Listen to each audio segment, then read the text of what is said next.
ओम प्रभाकराय विद्महे महातेजाय धीमहि तन्नो सूर्यो प्रचोदयात्।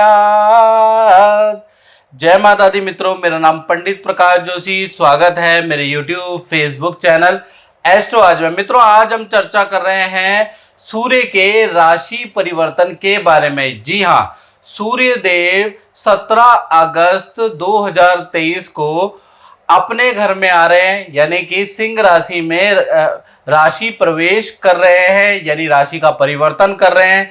और देखा जाए, जब सिंह राशि के अंदर सूर्य आ जाएंगे तो सूर्य, चंद्रमा, मंगल और बुध यानी चतुर्वर्गीय ग्रह का योग बनेगा, जिसके अंदर यश योग भी बनेगा, रोचक योग भी बनेगा, कुछ समय के लिए बुध आदित्य योग भी बनेगा। यानी ढेर सारे अच्छे योग बनने वाले हैं। और साथ ही साथ एक बुरा योग भी बनेगा, सूर्य और शनि का समसप्तक योग बनेगा। यानी सूर्य और शनि का अगर देखा जाए, एक दूसरे को देखेंगे और समसप्तक योग बनेगा। अब ये समसप्तक योग खराब है, आपको बुरा रिजल्ट देगा, इसके बारे में भी इस कार्यक्रम में चर्चा करेंगे। सबसे पहले हम सूर्य और शनि के समसप्तक योग के बारे में ही चर्चा कर लेते हैं। सूर्य और शनि, जैसा कि आप जानते हैं, पिता पुत्र है दोनों, लेकिन दोनों में शत्रुताएं हैं। यानी कि एक दूसरे को की दृष्टि एक दूसरे के ऊपर ऐसी स्थिति में 17 अगस्त के बाद पड़ रही है। यानी कि देखा जाए तो सूर्य डाउन होंगे, ऐसे में यश योग भी नहीं बना पाएंगे। जो सूर्य के साथ में बैठे हुए ग्रह वो भी अच्छा रिजल्ट नहीं दे पाएंगे, बुध आदित्य योग भी नहीं बना पाएंगे।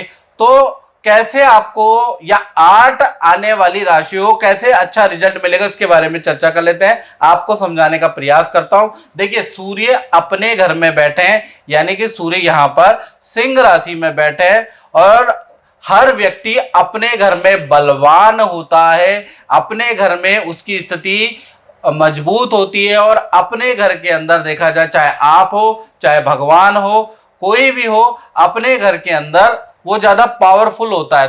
तो यहाँ पर शनि की दृष्टि जो सूर्य के ऊपर पड़ रही है वो वैसे भी इतनी ज्यादा प्रभावकारी नहीं है। उसके दो कारण है, एक तो सूर्य अपने घर में बैठे हैं, दूसरा सूर्य के पिता है कौन? शनि। यानी पिता पुत्र के रिलेशन में पिता ही हमेशा जीतते हैं, या पिता का संबंध ज्यादा बड़ा होता है, पिता का प्रभाव बेटे पे पड़ता है। तो कहीं ना कहीं देखा जाए तो इस युति योग के अंदर देखा जाए तो सूर्य इतने ज्यादा वीक नहीं पड़ रहे हैं सिंह राशि के अंदर, जिस कारण से यश योग, रोचक योग और बुध आदित्य योग जो बन रहे हैं वो बेस्ट रिजल्ट 8 राशियों को देने वाले हैं। अब वो 8 राशियां क्या है, इसके बारे में चर्चा करेंगे। और एक महीने ये जो 8 राशियां हैं इनको अच्छा रिजल्ट मिल सकता है। पहली राशि के बारे में अगर हम बात करें तो पहली राशि है मेष राशि। तो मेष राशि में देखा जाए तो सूर्य का गोचर आपकी राशि से पंचम स्थान में बैठा है। यानी कि पंचम जो स्थान होता है वो विद्या बुद्धि का होता है। तो कहीं ना कहीं विद्यार्थियों के लिए ये जो एक महीना है वो बेस्ट रहने वाला है, अच्छे रिजल्ट मिल सकते हैं। विद्यार्थी अगर अच्छा प्रयास करेंगे तो उनको सूर्य के कारण अच्छी सफलता मिलेगी। यदि मेष राशि वालों की संतान बड़ी 18+ संतान है तो उनको भी यहाँ पर अच्छे रिजल्ट एजुकेशन में, उनके काम में उनको मिल सकते हैं, बस शर्त है कि आपकी संतान 18+ होनी चाहिए। साथ ही साथ मेष राशि वाले जितने भी जातक जातिकाएं अपने करियर में अगर परेशान है तो आप जो है एक महीने जब तक सूर्य आपके पंचम भाव में बैठा है, नौकरी के लिए अप्लाई कर सकते हैं, आपको रिजल्ट मिलने की योग अच्छे बनते हैं। साथ ही साथ अगर आप किसी एप्लीकेशन, किसी ड्रॉबैक में अप्लाई करते हैं तो पॉसिबिलिटी ये है कि पॉजिटिव रिजल्ट आपको ज्यादा मिलेगा। यानी कि सरकारी काम होने के भी योग बनते हैं। साथ ही साथ सरकारी किसी स्कीम में अगर आप ट्राई करते हैं मेष राशि वाले, तो वो भी पंचम में जो सूर्य बैठे वो स्थिति बहुत ही अच्छी है। साथ ही साथ भूमि संबंधी कोई ना कोई छोटा मोटा काम मेष राशि वालों का हो सकता है। प्रॉपर्टी का रेनोवेशन, प्रॉपर्टी का क्रय विक्रय, बेचना खरीदना इत्यादि इत्यादि कोई भी काम प्रॉपर्टी संबंधी मेष राशि का हो सकता है। प्रयास आपको खुद करने हैं। दूसरी राशि के बारे में बात करें तो दूसरी राशि है, देखा जाए तो मिथुन राशि। तो मिथुन राशि पे देखा जाए तो सूर्य का जो गोचर है वो तृतीय गोचर है आपकी राशि में। और तृतीय तृतीय भाव में जब भी सूर्य बैठते हैं तो कहीं ना कहीं देखा जाए पद में वृद्धि करेंगे, और देखा जाए मान सम्मान में वृद्धि के अच्छे खासे योग बनते हैं, पराक्रम में आपके वृद्धि के योग बनते हैं, यानी कि तृतीय भाव में अच्छे संकेत नजर आ रहे हैं। आपको सामाजिक संस्था, राजनीतिक संस्था से ऑफर मिल सकता है। तो आपको देखना पड़ेगा कि जो तृतीय भाव में सूर्य बैठे हैं वो आपके पराक्रम में वृद्धि कर रहे हैं, तो आपको कोई अगर इनविटेशन देता है तो आपको मना नहीं करना है, एक बार जाके उनका कॉन्सेप्ट जरूर समझ के आइएगा, आपको लाभ होगा। साथ ही साथ देखा जाए जहां आप करियर में नौकरी कर रहे हैं तो देखा जाए तो यहाँ पर पोजीशन का आपको लाभ मिल सकता है, और करियर संबंधी कोई बड़ी सफलता, कोई बड़ी डील आपके हाथ आ सकती है, बड़ा ऑर्डर आपको मिल सकता है, बस आपको प्रयास करने की जरूरत है। यानी कि मिथुन राशि के लिए भी ये एक महीना काफी लाभप्रद रहने वाला है। तीसरी राशि देखा जाए तो सूर्य के गोचर का उनको प्रभाव मिल सकता है, वो है कर्क राशि। आपकी राशि से जो सूर्य का गोचर है वो द्वितीय भाव में बैठा है, यानी कि देखा जाए तो सूर्य आपकी राशि से सेकंड हाउस में बैठे हैं। सेकंड हाउस में सूर्य, चंद्रमा, मंगल और बुध, ये तीनों ग्रह बैठे हैं। हालांकि आपकी अपने भाव में शुक्र देव यहां पर बैठे हैं, तो कहीं ना कहीं देखा जाए तो ये जो एक महीना है थोड़ा आप भावनात्मक रहेंगे, छोटी छोटी बातों का आपको बुरा लग सकता है, कोई टोंड आपके ऊपर कसेगा, आपको बड़ा बुरा लगेगा, लेकिन क्योंकि शुक्र यहां पर बैठे हैं इसलिए आपको बुरा लग रहा है। ये सब कुछ भूल के उसने ये कहा, मेरे मित्र ने ये कहा, वो कहा, ये सब कुछ भूल के यदि आप प्रोफेशनली थोड़ा दिमाग लगाएंगे तो ये जो गोचर है आपके लिए अच्छा है। सरकारी रुका हुआ काम आपका बन सकता है, यानी कि सरकारी दफ्तर के चक्कर आपके लग सकते हैं, लेकिन कहीं ना कहीं सरकारी रुका हुआ काम आपका बन सकता है। खूब धन ग्राहकों से, क्लाइंट से आपको मिल सकता है, बस थोड़ा सा आपको क्या करना पड़ेगा, उनको पॉलिश करना पड़ेगा, उन पे मक्खन बटरिंग लगानी पड़ेगी क्लाइंट पे, आपको खूब धन मिल सकता है। साथ ही साथ देखा जाए तो माता पिता से भी धन लाभ होगा, या माता पिता से कुछ हेल्प, कुछ लाभ हो सकता है। बस माता पिता को अकड़ मत दिखाइएगा, माता पिता की भी थोड़ी सी मक्खन पॉलिश आपको करनी पड़ेगी, यहां आपको लाभ होगा। चौथी राशि के बारे में बात करें तो चौथी राशि है सिंह ही राशि। मेरी बिटिया की शादी नहीं हो रही थी, मैं काफ़ी परेशान था, बहुत जगह गया परंतु मुझे लड़का नहीं मिल रहा था। फिर मैं गुरुजी से मिला, गुरुजी ने मेरी बिटिया को नीलम दिया, मेरा काम हो गया, मेरी बिटिया का रिश्ता तय हो गया। मैं गुरुजी का बहुत एहसान बनूँ। बहुत बहुत धन्यवाद गुरुजी, बहुत बहुत शुक्रिया गुरुजी। यानी आपकी अपनी राशि जिस पे गोचर हो रहा है, तो यहां देखा जाए तो सूर्य, चंद्रमा, मंगल और बुध, ये जो चार ग्रहों का जो योग बन रहा है, हालांकि कुछ समय के लिए बन रहा है लेकिन बन रहा है, तो देखा जाए तो करियर, चाहे आप नौकरी में, आपके पद प्रमोशन के लिए बहुत अच्छी स्थिति है। साथ ही साथ देखा जाए तो सीनियर आपको कोई अच्छा खासा वर्क दे सकते हैं, आपको मना नहीं करना। याद रखिएगा, जो सीनियर जो आपको काम दे इस महीने, उसको आप पॉजिटिव वे में ले और सीनियर की बात माने तो आपको बड़ा लाभ होगा। साथ ही साथ देखा जाए तो सरकारी काम में भी आपको सफलता मिल सकती है, और समाज से कोई सम्मान मिल सकता है। आपके जो शत्रु हैं वो कहीं ना कहीं देखा जाए तो शत्रुओं पे विजय प्राप्त होगी, या कोई मुकदमा, कोई ऐसा कुछ चल रहा है आपका, तो उसमें आपको सफलता मिल सकती है। और देखा जाए तो ये जो महीना है, एक महीना जब तक सिंह राशि में सूर्य रहेंगे, आपकी दो बड़ी इच्छाएं पूरी हो सकती है।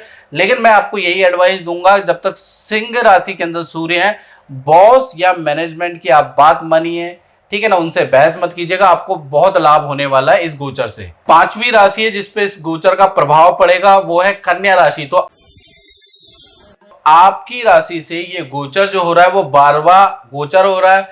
12वें सूर्य बहुत अच्छा रिजल्ट नहीं देते, तो पूरा एक महीना थोड़ा सावधानी रखनी है। माता पिता से वाद विवाद बढ़ सकते हैं, माता पिता को हेल्थ संबंधी इशू ज्यादा रह सकते हैं, इस एक महीने ऐसा योग नजर आ रहा है।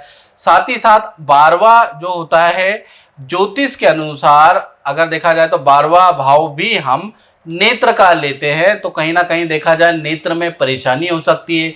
बीपी, कोलेस्ट्रोल आप कन्या राशि का बढ़ सकता है, शॉर्ट टेम्पर हो सकते हैं, बात बात में आपको गुस्सा आ सकता है। तो ये जो समय है मनन, चिंतन और अध्यात्म का है, यानी कि योग कीजिए, साथ ही साथ कोई एरोबिक, कोई एक्सरसाइज कीजिए ताकि अपने हेल्थ पे, अपने बीपी पे, अपने गुस्से पे आप कंट्रोल पाएं। याद रखिएगा, नहीं तो घर के अंदर भी पति पत्नी, माता पिता से वाद विवाद रहेंगे। साथ ही साथ सरकारी चालान भी आपका 1 महीने कट सकता है, या सरकारी किसी नोटिस या किसी पेनल्टी का भुगतान भी आपको करना पड़ सकता है। तो कुल मिला के देखा जाए कन्या राशि पे ये जो गोचर है बहुत अच्छा नहीं है। छठी अगर राशि के बारे में बात करें तो छठी राशि है वृश्चिक राशि। आपकी राशि से ये गोचर 10वां हो रहा है, 10वां कर्म भाव होता है, याद रखिएगा। सीधा सीधा मोटे तौर से कहा जाए तो ये जो गोचर का इफेक्ट है आपके करियर, आपके काम पे पड़ने वाला है।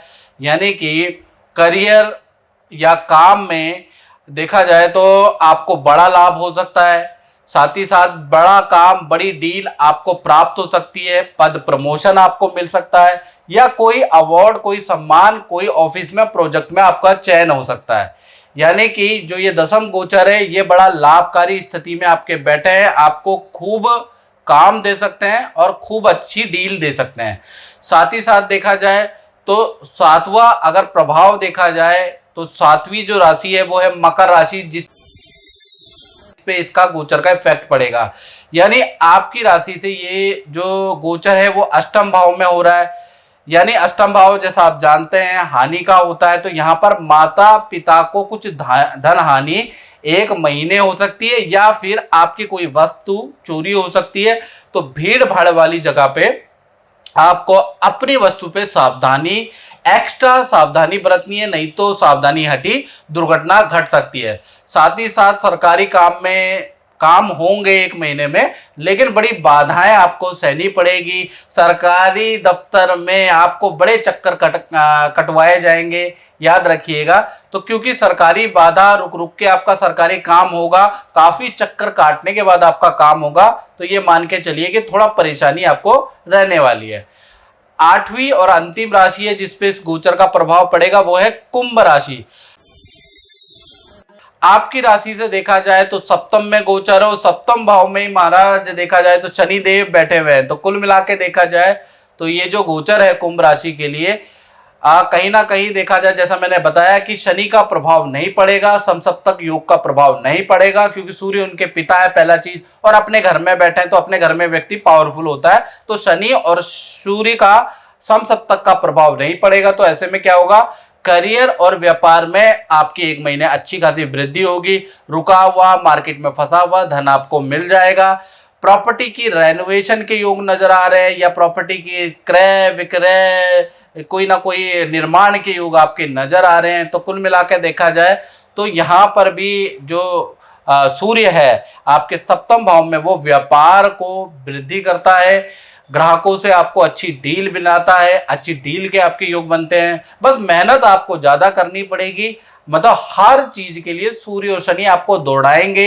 एक मीटिंग में काम नहीं होगा, 2-3 मीटिंगें किसी भी डील के लिए करनी पड़ सकती है, लेकिन आपको कहीं ना कहीं पॉजिटिव रिस्पॉन्स भी मेहनत के बाद मिलने वाला है।